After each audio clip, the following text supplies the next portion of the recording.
Hello guys, અમે આયા છીએ મોહન વીર નમ્યાના ઘરે. લિફ્ટમાં નમ્યા બેઠો છે. નમ્યાના ઘરે અમે આવે છે.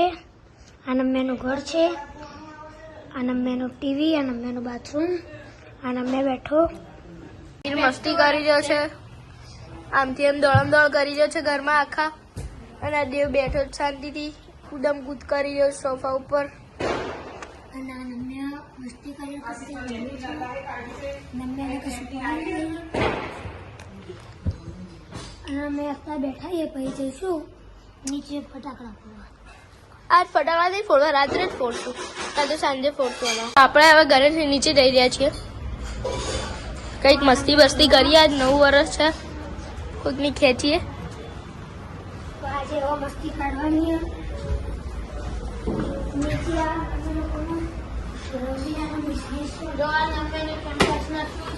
તું મસ્તી કરે ઉતર નીચે. સોસાયટીની પહેલી ગલી. આ છે અમારી સોસાયટીની પહેલી ગલી. અહીંયાથી સામે વેદનું ઘર બનાવે. આ નવું ઘર જે બન્યું છે વેદનું જ પેલી બાર.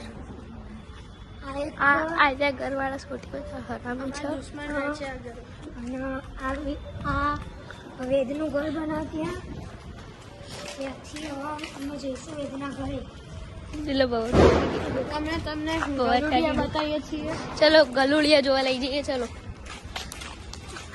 ભવન કાકી આખે આજુ બોલો જોતી કે અમે બોલ્યા ને હમણાં કે અમારા દુશ્મનનું ઘર છે, એટલે દુશ્મનની મમ્મી બહાર આવી હતી. આ છે પેલાનું અમારું આ વેદનું ઘર બનેલું છે. આ છે બાઇક બહુ સારું આવે છે. આજે તમને ગાર્ડન દેખાઈ રહ્યું છે સામે. ત્યાં અમે ક્રિકેટ રમતા હતા પહેલા. અમે ત્યાં બહુ ક્રિકેટ રમ્યા છીએ. પહેલા ત્યાં બહુ ગંદકી હતી, અત્યારે સાફ થઈ ગયું છે. અમે તમને ગાર્ડન બતાવીએ હવે. આ ગાર્ડનનો ગેટ છે. અહીંયા બાંકડાઓ છે. ગાર્ડનમાં મસ્તી કરી રહ્યો છું. અહીંયા અમારી બેટિંગ પીચ છે. બહુ દિવસથી અમે રમ્યા નથી. આ અહીંયા ઉપરથી પાણી આવે છે. જો પપૈયાનું ઝાડ બહુ મોટું થઈ ગયું છે. અમે અહીંયાથી પપૈયા તોડીને તમને દેખાડશું. ચાલ વીર, આપણે પપૈયા તોડવા રહીએ.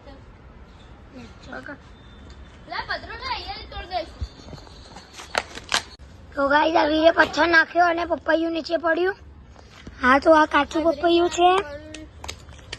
પપૈયું હજી કાચું છે. કચુંબરનું સારું હોય છે. પેલા વેદના ઘર નીચે કૂતરીએ બચ્ચા મૂક્યા છે. આ જો જેવા અમે આયા એવા મસ્તી કરવા માંડે બહાર આવી. હમણાં જ અમે એમને દૂધ પીવડાવ્યું. હા, જો બહાર આવી ગયા છે મસ્તી કરવા રમવા અમારા જોડે.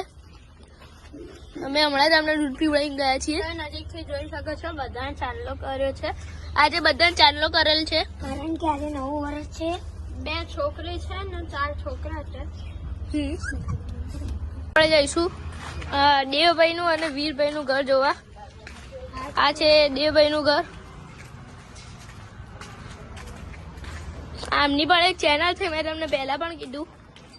એમને વિડીયો નથી મૂક્યા પણ એમની બેન મૂકતી હોય છે.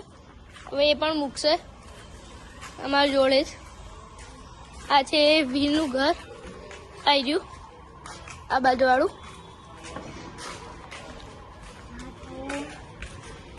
આ વીરની ગાડી, આ વીરની ગાડી, આ વીરનું એક્ટિવા.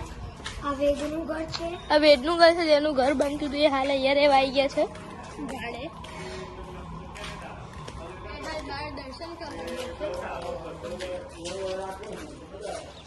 વીરનું ઘર છે. તો બસ આજના બ્લોગ માટે આટલું બહુ છે. હવે આપણે કાલના બ્લોગમાં મળીએ, એટલે સાંજના બ્લોગમાં. Bye bye.